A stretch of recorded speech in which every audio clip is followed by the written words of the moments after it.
Hi everybody.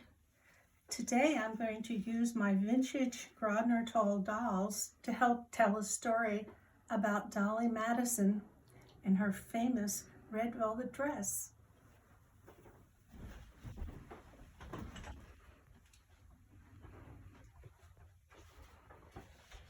United States President James Madison recognized his wife's talent to win friends and influence people while being hostess in the presidential mansion.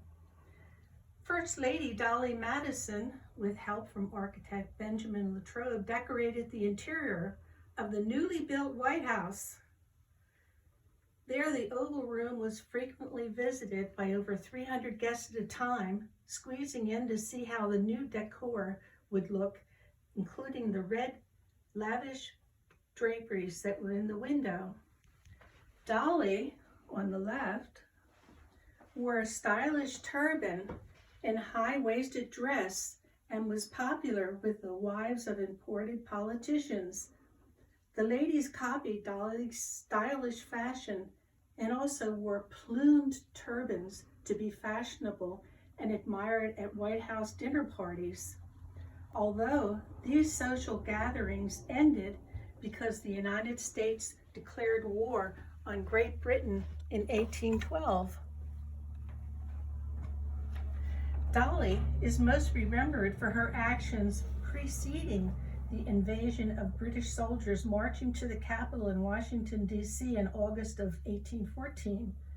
Hours before their arrival, she packed her carriage with important government papers, the Silver Service, state dining room china, the red velvet draperies, and instructed servants to carry away the life-size painting of former President George Washington to a safe place. Hours later, the British stormed the White House and set it on fire. The red velvet draperies have a legend of being cut and sewn into a ball gown for the First Lady. As it is remembered, Dolly proudly wore the same red silk velvet dress to state parties for decades after the War of 1812. Now, how the red velvet dress survived is a sad story. Dolly's great-great-grandnephew, John Kunkel, inherited the family estate. Years later, he died, leaving his wife Neva to continue to live in their converted schoolhouse in Ruppsville, Pennsylvania. By 1956, Neva was known to be a recluse in the house. She became dependent upon neighbors who regularly left her a dish of food on the porch until it was noticed that the food remained uneaten. Neva was found upstairs in the unheated bedroom, lying helpless because of malnutrition and tuberculosis. The bedroom that she was in was littered with trash, but there was a shiver robe open, exposing elegant beaded dresses with hats that Neva wore in the 1920s and 30s. Found with her clothes were stacks of old letters from the social club that Neva headed. Neva died soon after, and her estate was left to a distant relative. A lawyer ordered the house to be cleaned up, and he directed a hired man to search for any hidden treasure that may have belonged to John Kunkel's great-great-aunt Dolly.